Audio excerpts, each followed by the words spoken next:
Welcome! In today's quick tutorial, I'll show you exactly how to find your posts on other people's profiles using the Facebook app on your PC. If you've ever commented or posted something on someone else's timeline and couldn't find it later, this new update makes it much easier to track. Let's get started. First, open Facebook on your computer and make sure you're logged into your account. Once you're on the home page, look at the top right corner and click on your profile picture. This will open a drop-down menu with several options. From here, click on Settings and Privacy.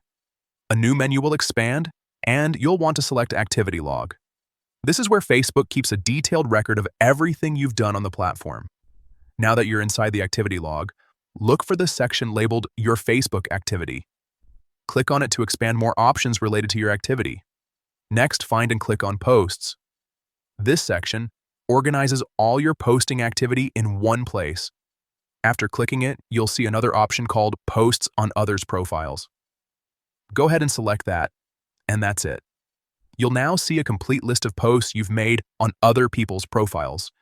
You can scroll through them, manage them, or even delete anything you no longer want visible. This feature is especially useful if you want to clean up your activity or quickly find something you shared in the past.